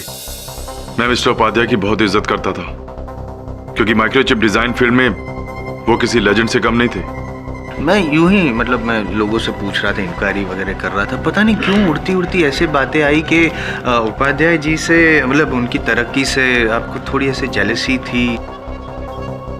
उनकी पिछली अचीवमेंट्स को देखते हुए कोई भी काबिल साइंटिस्ट थोड़ी बहुत जेलसी तो रखेगा, लेकिन एक बात मैं आपको क्लियर कर दूं, उन्होंने सुपर चिप डिजाइन में कोई स्पेशल इन्वेंशन नहीं की थी। It was very simple. Emotions कुछ ऐसे होते हैं जो छिपाए छिपते नहीं है। एनीवेज, ये सुपर कूलिंग चिप क्या है, इसका चक्कर क्या है? मैंने सुना है कि जब से वो मार्केट में आया है एक तहलका मच गया है, एक तूफान आ गया है। Actually super chip cooling process में एक बहुत बड़ा टेक्निकल फ्लॉ था, और जिसकी वजह से मैन्युफैक्चरिंग में प्रॉब्लम आ रहा था, और उससे जुड़ी जितनी कंपनीज हैं सबको भारी नुकसान उठाना पड़ा। लेकिन बाद में उपाध्याय जी ने इसका सॉल्यूशन निकाला था, जिसकी वजह से जो भी नुकसान था उसकी भी भरपाई हो गई, प्लस प्रॉफिट में आने लगी कंपनी। और इस बात से आपको फिर से जेलसी हुई, और आप चाहते थे कि वो जो सॉल्यूशन था वो आपके नाम रजिस्टर हो, ताकि आप भी उतने ही बड़े साइंटिस्ट बन जाए, पद्मश्री आप भी बन जाए। लेकिन उपाध्याय जी को पता चल गया था आपके इंटेंशन के बारे में, इसीलिए आप में जो भी बहस वगैरह हुई और आपने उपाध्याय जी को। बिल्कुल गलत है ये। वो सॉल्यूशन मेरा था, जिसको उपाध्याय जी ने चुराया था। और जब मैंने इसके बारे में उनसे सफाई मांगी तो बद्री, कॉन्ट्रैक्ट साइन करते वक्त तुम जानते थे ना कि तुम मेरे यहाँ काम करते हो। तुम्हारी काबिलियत, तुम्हारे आइडियाज सब मेरी प्रॉपर्टीज हैं। किसी के भी काम पर अपने नाम की मोहर लगा देना, this is just copyright theft sir. मैं छोड़ दिखता हूँ तुम्हें? मैं पद्मश्री हूँ, पद्मश्री। तुम्हारी औकात क्या है मेरे सामने? माफ कीजिएगा सर, अगर आपने मेरे काम को चुराकर उस पर अपनी मोहर लगाई तो मजबूरन मुझे आपको दुनिया के सामने एक्सपोज करना पड़ेगा। I request you sir, please don't do this. ऐसा मत कीजिए, वरना अच्छा नहीं होगा। You are fired. Badri, get out from me. Motive of murder मैंने प्रूव कर लिया है। उपाध्याय जी ने कॉपीराइट थेफ्ट का केस किया था, इन पे आरोप लगाया था, इसकी वजह से इनकी नौकरी चली गई थी, इनको इनसिक्योरिटी हो गई थी, जेलसी बढ़ गई, गुस्सा आया, आपको लगा कि आपका पत्ता कट जाएगा, इसीलिए आप पाठक साहब की ऑफिस में गए, वहां से उनके रेस्टरूम में गए, रेस्टरूम की खिड़की से बाहर गए, गाड़ी में फैक्ट्री पहुंचे, उनका खून किया, आराम से वापस आए उसी तरह और रेस्टरूम में बैठ। नहीं, मैंने उनका खून नहीं किया है। योर ऑनर, जो प्रमाण जायसवाल साहब ने प्रस्तुत किए हैं अदालत में, मैं हर प्रमाण को नकार चुका हूं। अब ये बेकार में कार की बातें कर रहे हैं, कार में उंगलियों के निशान, कार्यालय में उंगलियों के निशान, तो स्पष्ट है योर ऑनर कि कार भी इनकी है, उस कार्यालय में ये कार्य करते हैं, तो इन स्थान पर इनके उंगलियों के निशान पाया जाना स्वाभाविक है। प्रश्न ये उठता है कि इन स्थानों पर इनके अतिरिक्त और किसके उंगलियों के निशान पाए गए? पाठक साहब प्लीज देखो, मोटिव ऑफ मर्डर तो है ना इनके पास, और दूसरा जो बाथरूम वाली बात है आप नहीं मान रहे हैं, लेकिन मैं बोल रहा हूँ उन्होंने ऐसे ही किया होगा, और यहाँ तक कि ये भी मान लीजिए कि सिंपैथी में लिया है इन्होंने आपको, और क्राइम इन्होंने भी किया और आपको पार्टनर ऑफ क्राइम बना दिया।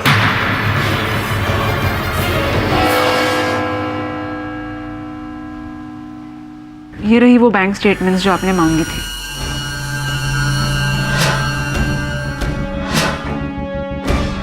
इतनी भारी मात्रा में राशि उपाध्याय साहब ने स्वयं दिया था। How interesting. योर ऑनर, सुनवाई के प्रारंभ में कुछ बातें हैं जो स्पष्ट करना चाहूंगा आपके सामने।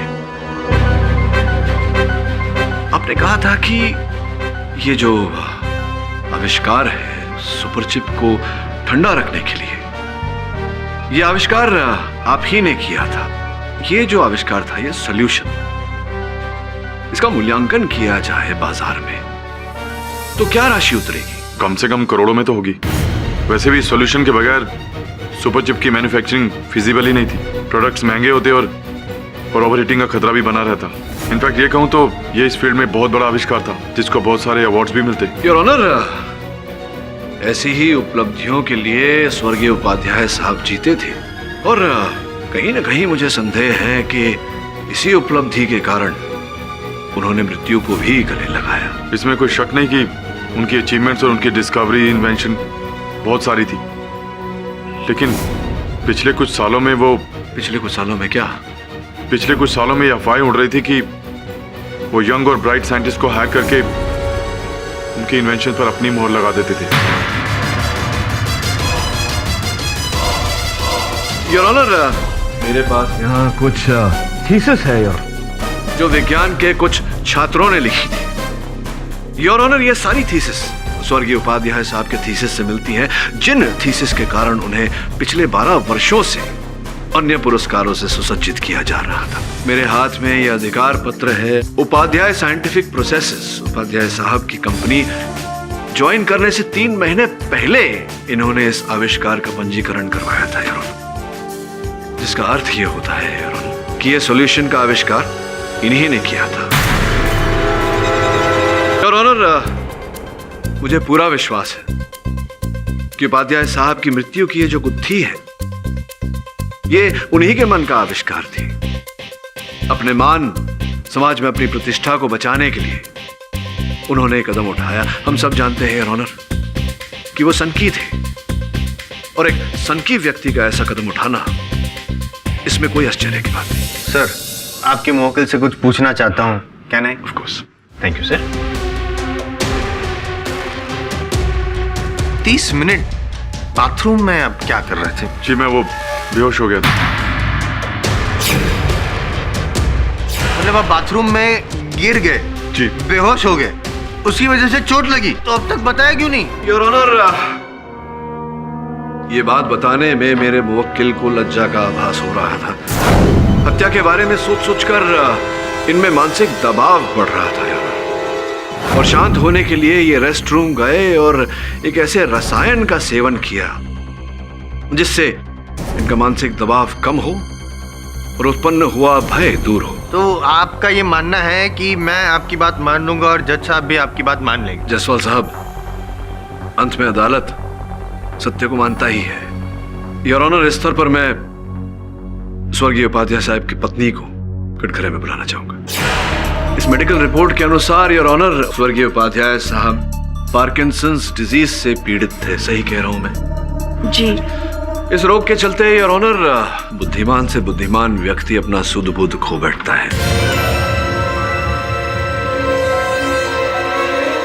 क्या अब आपके पति देव भी ऐसा कोई संकेत दे रहे थे, दर्शा रहे थे कुछ?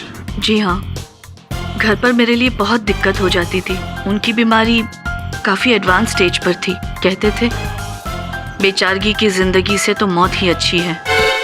बेचारगी भरी जिंदगी से मौत ही अच्छी है। यहाँ हम ऐसे महत्वाकांक्षी व्यक्ति की बात कर रहे हैं योर ऑनर, जो बहुत ही खतरनाक बीमारी से जूझ रहे थे। ऊपर से बद्री सिंह द्वारा लगाया गया उन पर चोरी का आरोप। न जाने उस समय उन पर क्या बीत रही होगी, क्या आत्महत्या या ऐसे कोई विचार आ रहे थे उनके मन में। अर्थात उनकी ये जो वर्षों की उपलब्धि थी, इस पर अति गर्व था उन्हें, है ना? दीवार पर लगी तस्वीरें, शेल्फ में रखे अवार्ड्स और ट्रॉफीज उन्हें अपने बच्चों से भी ज्यादा प्यारे थे। इस बात का कष्ट तो हुआ होगा आपको, किंतु अब तो उनके चले जाने के बाद तो आप बेहतर महसूस कर रही होंगी, है ना? पति जैसा भी हो, कौन सी औरत होगी जो खुद को विधवा कहलाना पसंद करेगी? I don't know, संभवतः कोई ऐसी औरत जिसका अपने पति के अतिरिक्त किसी और पुरुष से संबंध हो। कोई ऐसी औरत जो अपने पति की कंपनी को बेचकर करोड़ों रुपए की आसामी बनना चाहती हो स्वयं।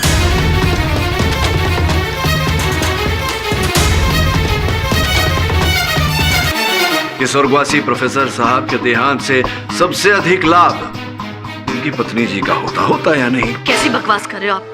आपकी हिम्मत कैसी हुई मुझ पर इतना वाहियात इल्जाम लगाने की? अब हम सब जानते हैं कि आपके पतिदेव कुछ संकी प्रकार के व्यक्ति थे और बद्री सिंह जी उन पर केस करना चाहते थे। उनका ये जो गुप्त रूप था उसे समस्त वैज्ञानिक समुदाय के सामने लाकर उन्हें बेइज्जत करना चाहते थे। और आपने स्वयं कहा बेचारगी के जीवन से बहुत अच्छी।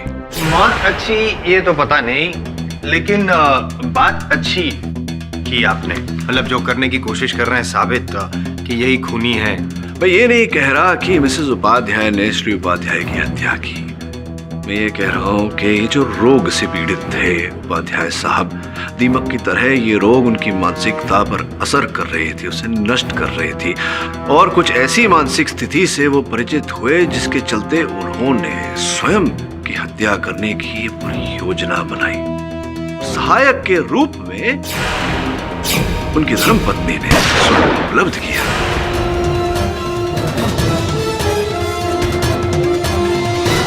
क्यों हर एंगल से फिर भी ऐसा लग रहा है कि बद्री जी ने ही खून किया? जैसा कि मिसेस उपाध्याय ने कहा, बेचारगी के जीवन से मृत्यु अच्छी। तो अगर बद्री सिंह जी ये कॉपीराइट का थेफ्ट प्रमाणित करने में सफल रहते तो पूरे विज्ञान क्षेत्र से प्रोफेसर साहब को निष्कासित कर दिया जाता और इस रोग के चलते उनकी मृत्यु भी हो जाती। दोनों तरफ से उनका नुकसान होता। यहां उन्होंने स्वयं अपनी जान ले ली और इस हत्या के आरोप में बद्री सिंह जी को फंसा दिया। बद्री सिंह जी को फंसाकर अपने रोग से, अपनी पीड़ा से मुक्त भी हो गए। एक तीर दो शिकार। Mister Pathak, for your information आपको बता दूं, जिस रात उनका कत्ल हुआ मैं यहाँ नहीं थी। अच्छा, तो कहाँ थी आप? फैक्ट्री में? मैं अपने कुछ फ्रेंड्स के साथ वेस्ट इंडीज में थी, मैच देखने गई थी। इस बात का कोई प्रमाण, कोई साक्ष्य? एक मिनट, ये देखिए, ये वहाँ की तस्वीरें हैं जहाँ मैं अपने फ्रेंड्स के साथ थी। सर, है ही नहीं, खून किया कहाँ से?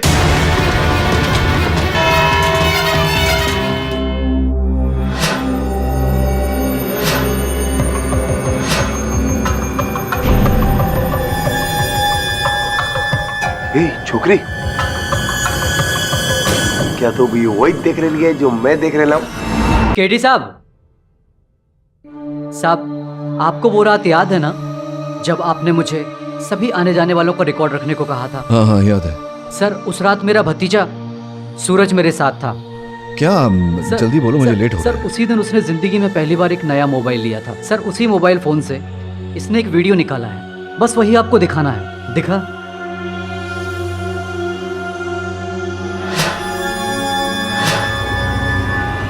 हेलो बंसल साहब, ये बताइए कि आप उपाध्याय साइंटिफिक प्रोसेसेस में चीफ सिक्योरिटी गार्ड है, सिक्योरिटी इंचार्ज है? मैं आपको पहले भी बता चुका हूँ कि मैं ही वहाँ का सिक्योरिटी इंचार्ज हूँ। वहाँ के सारे गार्ड्स मेरे ही अंडर काम करते हैं। आप अगर वहाँ के चीफ सिक्योरिटी इंचार्ज हैं तो घटना की रात को तो आपको वहाँ होना चाहिए था, लेकिन आप वहाँ उपस्थित नहीं थे, ऐसा क्यों?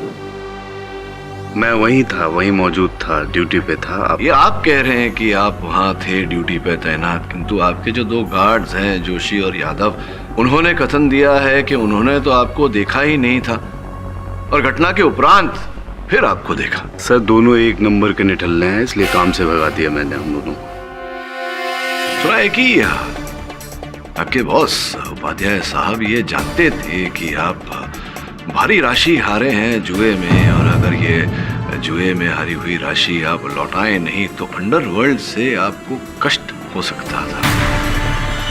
अरे वो तो लाइफ में चलता रहता है सर, ऊपर नीचे, अब उसका क्या करेंगे।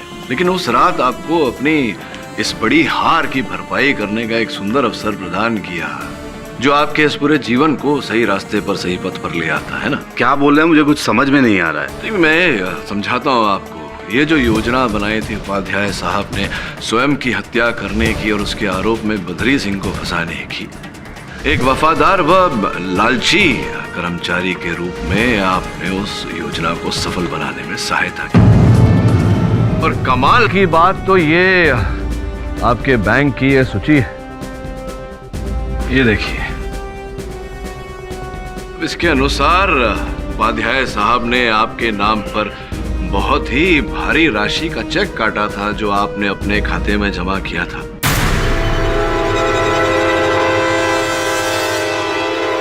और फिर देखिए ये चेक जो उसने जमा किया था, ये उसका स्टॉप पेमेंट ऑर्डर है, बैंक से हमें प्राप्त हुआ है।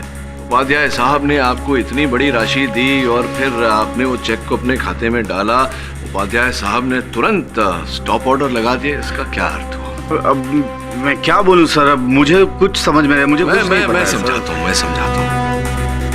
योर ऑनर, उपाध्याय साहब ने इनके नाम पे भारी राशि का चेक काटा, जिसका अर्थ ये हुआ कि उपाध्याय साहब चाहते थे कि जो योजना उन्होंने बनाई थी स्वयं की हत्या करने की, बद्री सिंह को फंसाने की, उसमें इनकी सहायता चाहते थे। और उसी चेक का स्टॉप ऑर्डर करने का अर्थ ये होता है योर ऑनर कि उपाध्याय साहब ने आखिरी क्षणों में अपना मन बदल दिया था।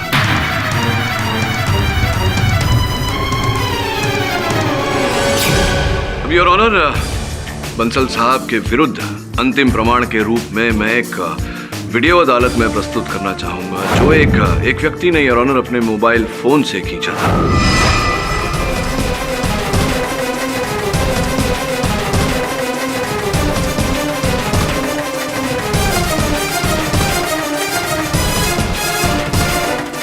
मेरे मुवक्किल जैसी पोशाक पहनकर इनकी गाड़ी चुराने वाले आप ही थे, ये तो अब जग जाहिर बात हो गई है। जब बंसल साहब वहां फैक्ट्री पहुंचे, उपाध्याय साहब के कैबिन में पहुंचे, ये जानते थे कि जो चेक उपाध्याय साहब ने इन्हें दिया था वो उन्होंने स्वयं रद्द कर दिया और फिर कुछ ऐसी घटना घटी।